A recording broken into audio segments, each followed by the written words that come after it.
ವಿದ್ಯಾರ್ಥಿಗಳೇ ನಮಸ್ಕಾರಗಳು. ಬೋಳೇಶಂಕರ ನಾಟಕ ದೃಶ್ಯ 13 ಬರಿಗೈಲಿ ಮಾಡ್ಯಾನ ನಮಸ್ಕಾರ. ಈ ಒಂದು ದೃಶ್ಯದಲ್ಲಿ ಆ ಒಂದು ಸರ್ದಾರ ಸೋಮಣ್ಣ ಹಾಗೂ ಸಾವ್ಕಾರ ಕಾಮಣ್ಣ ಅವರಿಬ್ಬರ ಕಡೆಯ ಸೈನಿಕರು ಬಂದು ಬೋಳೇಶಂಕರನ ಸೈನಿಕರಿಗೆ ಆ ಊರಿನ ಜನರಿಗೆ ತೊಂದರೆ ಕೊಡುವಂತಹ ಸನ್ನಿವೇಶವನ್ನು ನಾವು ಈ ದೃಶ್ಯದಲ್ಲಿ ಕಾಣಬಹುದು.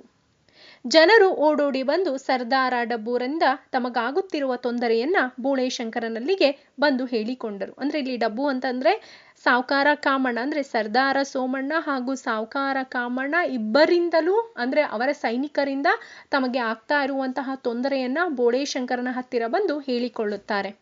ಸರ್ದಾರ ಸೋಮಣ್ಣ ಹಾಗೂ ಸಾವ್ಕಾರ ಕಾಮಣ್ಣ ಹಾಗೂ ಸೈತಾನನ ಸೈನಿಕರು ಬೇಕಾದ್ದನ್ನ ತೆಗೆದುಕೊಂಡು ಹೋಗುವಂತೆ ಜನ ಹೇಳಿದರು. ದನಗಳನ್ನ ಕಡಿದು ಚೆಲ್ಲಿದರು. ತೋಟಕ್ಕೆ ಬಂದು ಸಾಕಷ್ಟು ಎಳನೀರು ಕುಡಿದರು. ಬೇಕಿದ್ದರೆ ಇನ್ನೂ ಕುಡಿಯಿರಿ ಎಂದರು. ನಿಮ್ಮ ಕೋಪಕ್ಕೆ ಕಾರಣವೇನೆಂದು ಕೇಳಿದರು. ನಾವೇನು ಮಾಡಿದರೆ ನಿನಗೆ ಸಮಾಧಾನವಾಗುತ್ತದೋ ಅದನ್ನೇ ಮಾಡುತ್ತೇವೆಂದರು. ಸೈನಿಕರು ಅದೇ ಕಾಯಕ ಶುರು ಮಾಡಿದರು. ಇದೆಲ್ಲವನ್ನ ಜನರಿಂದ ಕೇಳಿ ತಿಳಿದ ಬೋಳೇಶಂಕರ ಅವರಿಗೆಲ್ಲ ಯಾವ ಸೈನ್ಯ ಬಂದರೂ ಏನು ಮಾಡಲಿಕ್ಕಾಗದು ಎಂದು ಧೈರ್ಯ ಹೇಳಿದ. ಬಂದ ಸೈನಿಕರನ್ನೆಲ್ಲ ಮಂತ್ರದಿಂದ ಹುಲ್ಲು ಮಾಡಿ ನಿಲ್ಲಿಸಿಬಿಟ್ಟ. ಸೈತಾನ ಇದನ್ನ ನೋಡಲಾರದೆ ಓಡಿದ. ಜನ ಆಶ್ಚರ್ಯದಿಂದ ಹುಲ್ಲೆಸಳುಗಳನ್ನ ಹಿಡಿದು ನೋಯಿಸುತ್ತದೆ, ಆನಂದ ಪಡುತ್ತದೆ.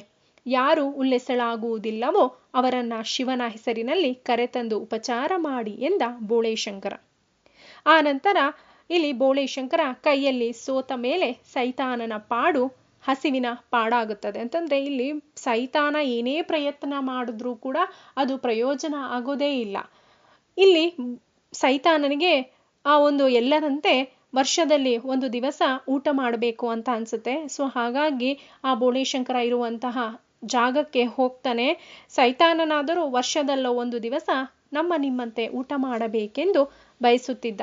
ಆದರೆ ಅವನ ದುರ್ದೈವಕ್ಕೆ ಇಂದು ಹಸಿವಿನ ದಿನವಾಗಿತ್ತು. ನನಗೀಗ ಹಸಿವಾಗಿದೆ, ಅನ್ನ ಕೊಡಿ, ಪುಕ್ಕಟ್ಟೆ ಬೇಡ, ಚಿನ್ನದ ನಾಣ್ಯ ಕೊಡುತ್ತೇನೆ ಎಂದು ಕೇಳಿದರೂ ಆತನಿಗೆ ಯಾರೂ ಅನ್ನ ಕೊಡಲು ಮುಂದೆ ಬರುವುದಿಲ್ಲ. ಚಿನ್ನ ತಗೊಂಡು ಅನ್ನ ಕೊಡುವುದು ಹೇಗೆ ಸಾಧ್ಯ? ನಮ್ಮ ರಾಜರು ಮಕ್ಕಳು ಮನರಂಜನೆಗೆ ಆಗಾಗ ಧಾನ್ಯದಿಂದ ಮಾಡುತ್ತಾರಲ್ಲ, ಅವೇ ಅಲ್ಲವೇ ಇವು? ಇವನ್ನ ಇಟ್ಟುಕೊಂಡು ಆಡುವುದಕ್ಕೆ ನನಗೆ ಸಣ್ಣ ಮಕ್ಕಳೇ ಇಲ್ಲ. ನನ್ನ ಹತ್ತಿರ ಇಂಥ ನಾಣ್ಯಗಳು 3 ಇವೆ. ಹಾಗಂತ ನೀನು ನಿರಾಸೆ ಹೊಂದುವುದು ಬೇಡ.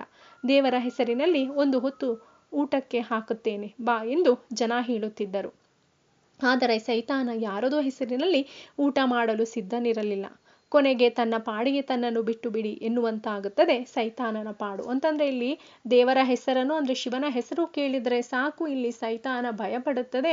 ಜೊತೆಗೆ ಇಲ್ಲಿ ಸೈತಾನ ಊಟದ ಪಂಕ್ತಿಯಲ್ಲಿ ಕೂತಂತಹ ಸಂದರ್ಭದಲ್ಲಿ ಯಾರು ಕಷ್ಟಪಟ್ಟು ಬೆವರಿಸುಸಿ ಕೆಲಸವನ್ನ ಮಾಡ್ತಾರೋ ಅಥವಾ ಯಾರ ಕೈ ಕೆಲಸದಿಂದ ಕೂಡಿರುತ್ತದೋ ಅಂಥವರಿಗೆ ಮೊದಲ ಪಂಕ್ತಿಯಲ್ಲಿ ಊಟವನ್ನ ಹಾಕುವಂತಹ ವ್ಯವಸ್ಥೆ ಇರುತ್ತೆ. ಆದರೆ ಸೈತಾನನಿಗೆ ಇಲ್ಲಿ ಊಟ ಸಿಗೋದೇ ಇಲ್ಲ. ದೇವರ ಹೆಸರಿನಲ್ಲಿ ಊಟ ಹಾಕ್ತೀನಿ ಅಂತಂದಾಗ ಅದು ಸೈತಾನನಿಗೆ ಇಷ್ಟವಾಗುವುದಿಲ್ಲ. ಸೊ ಹಾಗಾಗಿ ಅಲ್ಲಿಂದ ಹೆದರಿಕೊಂಡು ಸೈತಾನನು ಹೊರಟು ಹೋಗುತ್ತಾನೆ.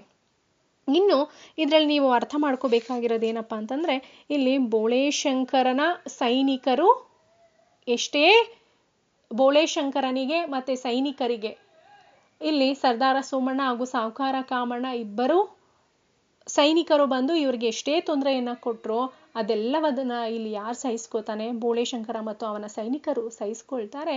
ಆದ್ರೆ ಇಲ್ಲಿ ಬೋಳೇಶಂಕರನ ಕೊನೆಗೆ ಗೆಲ್ಲೋದು ಸೈತಾನ. ಇಲ್ಲಿ ಏನೇ ಪ್ರಯತ್ನವನ್ನ ಮಾಡಿದ್ರು ಕೂಡ ಅದರಿಂದ ಏನೂ ಪ್ರಯೋಜನ ಆಗೋದಿಲ್ಲ. ಕೊನೆಗೆ ಇಲ್ಲಿ ಪಿಶಾಚಿಗಳಂತೆ ಸೈತಾನನು ಕೂಡ ಸೋಲುವಂತಹ ಪರಿಸ್ಥಿತಿ ಬರುತ್ತದೆ.